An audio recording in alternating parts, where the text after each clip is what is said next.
Oh my God.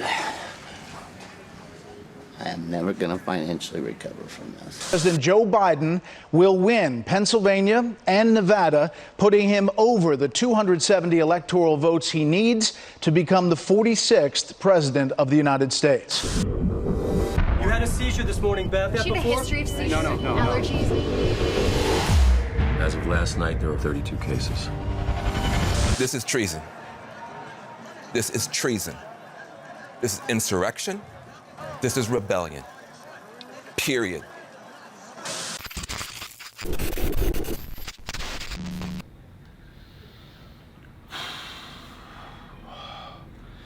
I need to get outside, man.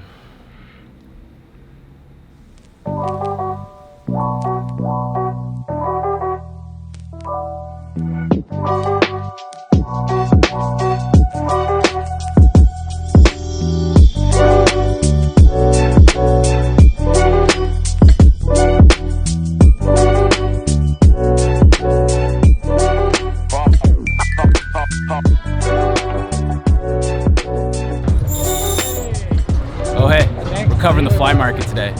Let's take a look.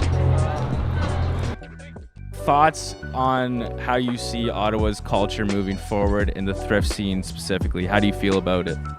Well, actually, one thing I will say is, like, I've seen the growth through fly markets. The first one I did was in, like, a little hall, and it was, like, busy, but it wasn't anything crazy. But, like, since then, just the amount of people that come out to each event, the amount of people that come out looking for this stuff is quite incredible. As you guys can see, bro, Ottawa really got it on lock out here. I didn't know Ottawa was, like, this advanced in vintage. I thought Ottawa was pretty boring, no offense, but, like... We get that a lot. That's what we're here for. Okay, to show that we're not boring. You're not boring, okay. The community is a lot. I love everybody's vibe and how it's like we all relate because we all love vintage. I saw this grow pretty much from the ground up, so it's booming. It's booming. The fly market is streetwear and vintage-based cultural event that happens in Ottawa, Canada, where a bunch of like-minded people with a really good sense of style, who are able to cater to people's needs in that specific demographic, meet and sell and buy and trade, and it's a crazy, beautiful thing. What inspired you to start it?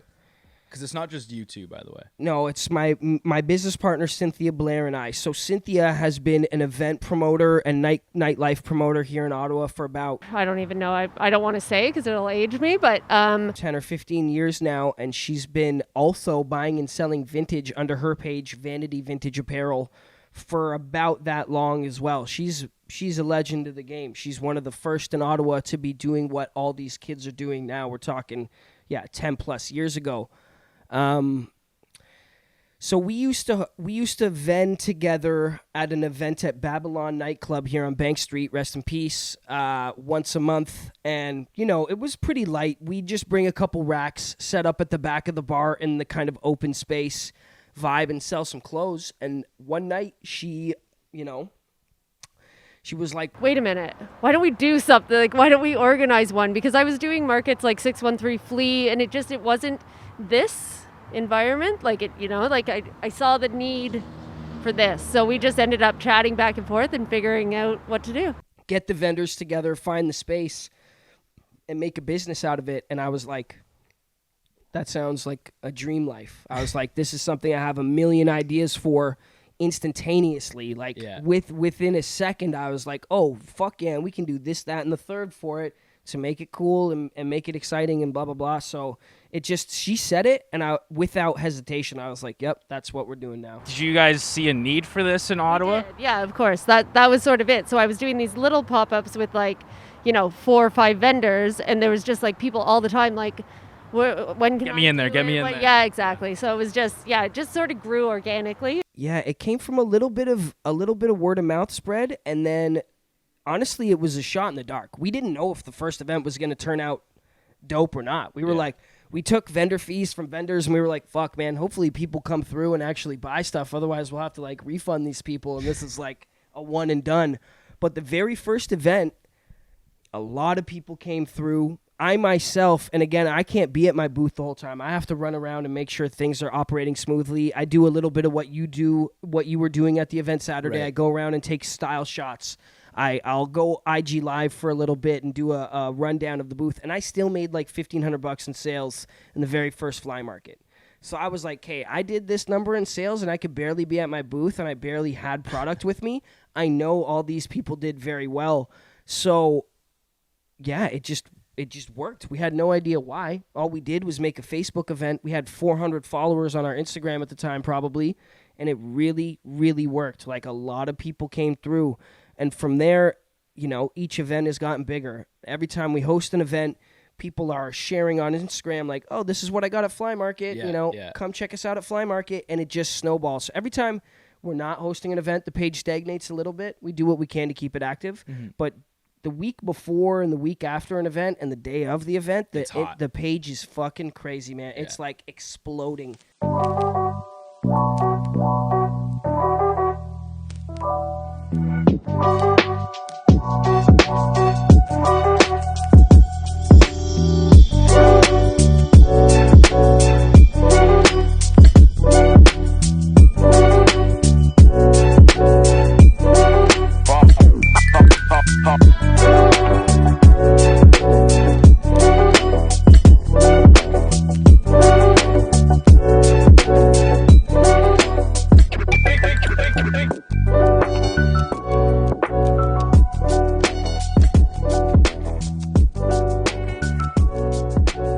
The rarest tee I've seen today is that Mega Man shirt right there, the all over print. I've never seen that here in like Canada, so that's pretty crazy to see in person.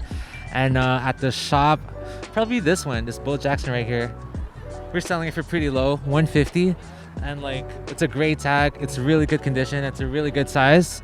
So like, yeah. What's your favorite piece that you guys have? Let's see it. All right.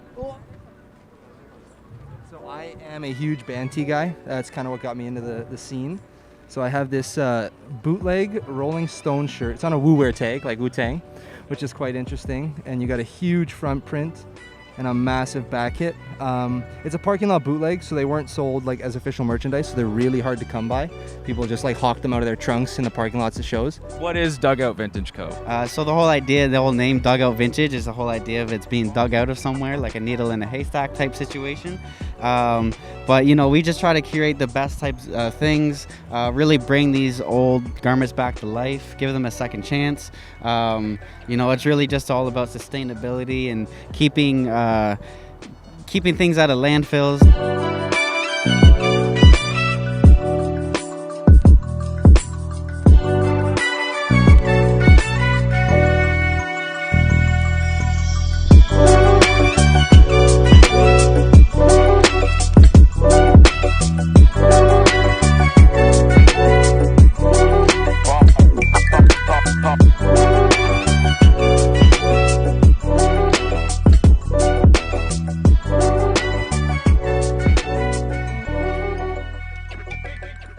What time is it? Is it like noon right now? I think it's around noon. I don't even know. I can't keep up with the time. Things are flying out here, man. It's going way too well. 10 a.m. we had people in. 10:15, the shit was full.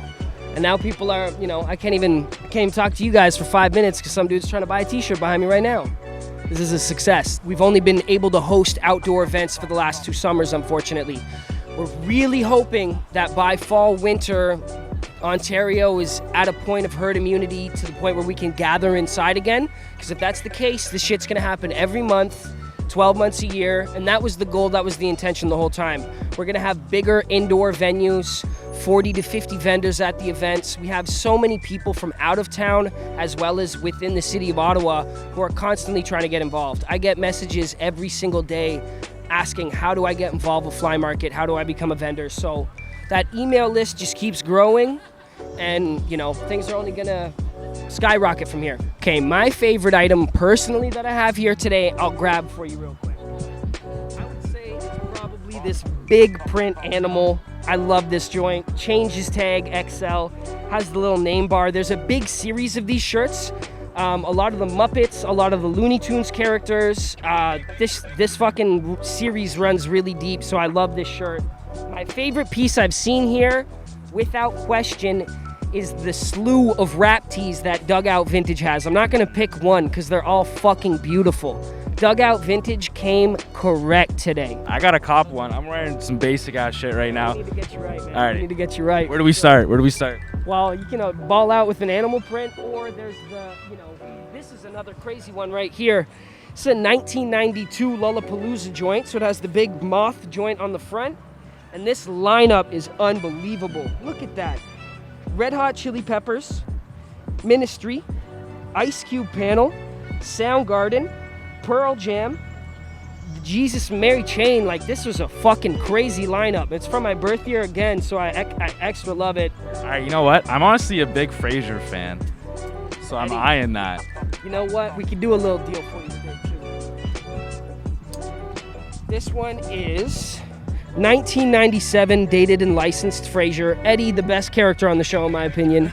I have it marked at 100, but because you're here fucking with us today, you can have it for $60 if you want, man. Let's do it.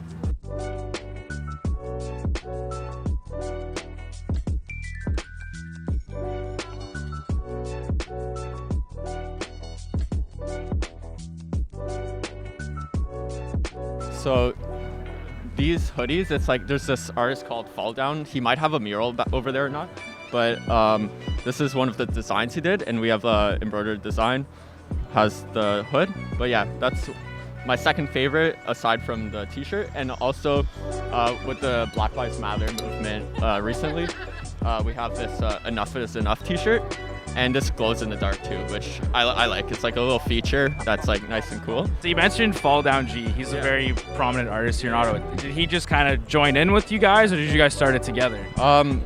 They're like, when I started, Fall Down was already in it, and he also like these vans right here. This is all like Fall Down that did these vans with the like Ottawa kind of stuff, our branding. But yeah, Fall Down is definitely part of like the brand, and like he does some designs, and not here you can't see, but like on our Instagram, a lot of the art is done by Fall Down.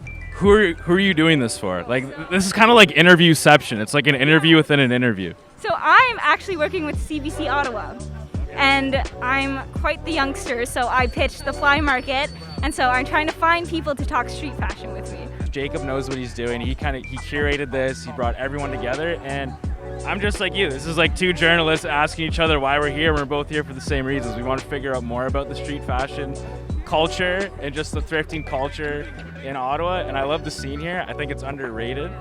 I think it's a lot doper than people think. People want to go right to Toronto or Montreal, but there have been some crazy fits today that I've seen. Those are all my questions. Do you have any more for me? Are you trying to steal our thunder? You trying to, like, you see these guys, you know, interviewing people in the streets, and like, oh, those down on the wire guys are pretty cool. I like what they're doing. And then the CBC comes in and just takes out the little guys. Is that what's going on here? No. I'm just doing my own thing for CBC. But I'll definitely listen to your podcast afterwards. I appreciate it. Thank you so much. Okay, so before we wrap things up here on the Down in the City podcast, we're all about showcasing all the amazing things happening here in Ottawa, hence why we have you on the show today. So what's your message, looking at camera right now? What's your message to the people of Ottawa?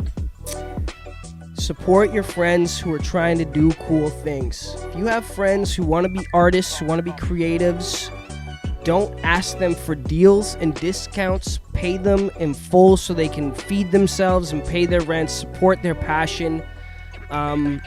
Because if we're not helping each other, if we're not looking out for each other when we're trying to do stuff like that, it really doesn't work out. And without a good network around you, you know, you're gonna really hit a plateau. So support your friends, support your creatives, buy their art, buy their food, buy their t-shirts.